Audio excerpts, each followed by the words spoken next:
With all of the uncertainty in the world economy, entrepreneurship is one option many people have turned to. And you see a lot of that happening in Pakistan, with new businesses frequently being grown organically through the will of a few determined people who are many times also relatively young. The subject of our interview of the week is one such case. Let's hear her story. Hi Amar, I'm sitting here with a young entrepreneur who started her own business 3 years ago based on a failed thesis, and now she has her own outlet in Karachi and Islamabad.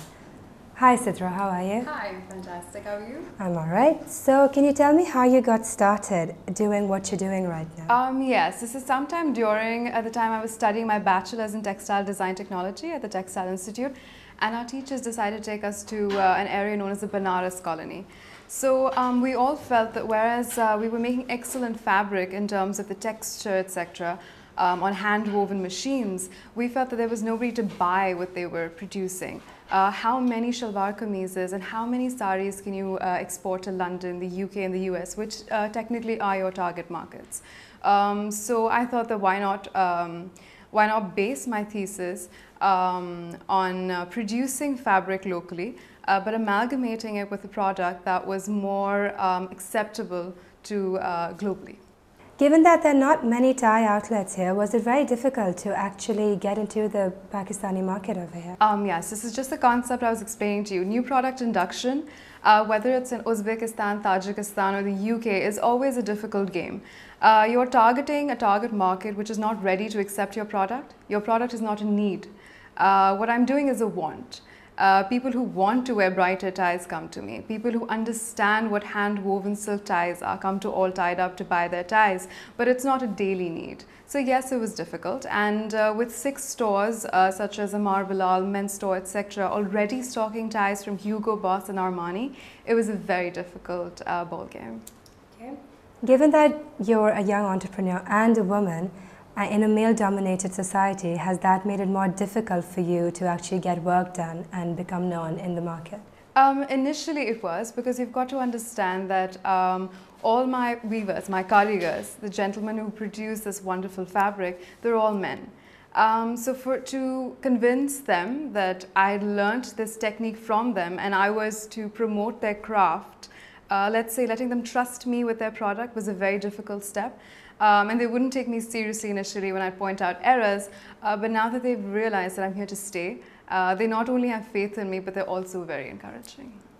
Given that you're a self-made young entrepreneur, was it difficult for you to raise the finances by yourself to actually start off your business? Yes, initially it was, and like I told you, I think I got lucky because I maxed out my master's fund, which was quite a hefty sum, and I got a lot of help from my father. But I think we've just had to give it a lot more time than if I were to, let's say, launch Lawn. And there's people who were very reluctant and hesitant about you going forward with your plans to, start your own business. What would you say to them now? I believe everyone tried to help me, but because it was a new concept, nobody was sure if it would actually work out the way it was on paper. My head of department, for instance, thought I should have done stoles or shadi kajoras instead because they would sell more.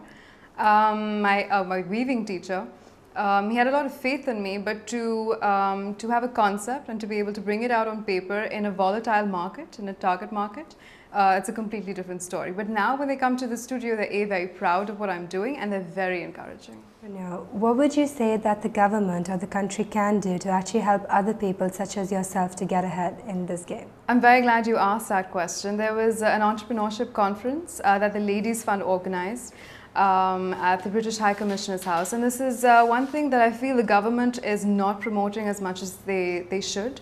There are a lot of masters funds allocated for engineers and doctors, and entrepreneurship is being ignored. The government really ought to spend more money on entrepreneurs such as myself, because they've got to understand that every entrepreneur takes about 10 to 50 other people and gives them employment. So they're raising living standards in the long run. They can not only send people out on scholarships, but they can also help them out. Sidrah, for instance, could flex their loan giving policy and not give it to only people who've been functioning for 10 years. Because you've got to understand that if a business, if a new concept can survive the first 3 years, they don't really need anyone's help.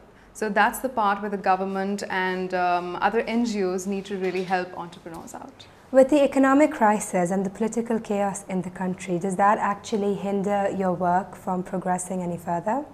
I'd say no, because life is never very predictable. It never can be. We have a lot of hiccups, but you have them in every city, and we just learn to work with it day by day. So how do you get the inspiration for your designs and to use the fabric that you use? Anything and everything. Life in itself is so inspirational. I visited Islamabad about 4 months ago, and we bumped into a snow leopard. So we've got a collection, a limited edition collection, which actually has these snow leopards on our ties. I could show it to you later. But then on a serious note, we design all our fabric about 6 months beforehand. We make sure we keep the global design forecasts and Pantone forecasts in mind, and we also keep in mind our target market, which is primarily Pakistani at the moment.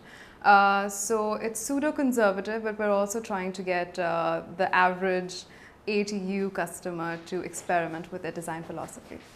Thank you so much for speaking with us, and Eid Mubarak to you. Well, Amar, we just spoke to Sidrah Nadeem, the owner of All Tied Up, about her goals, her inspiration, and what she hopes to do in the future with her business. Back to you.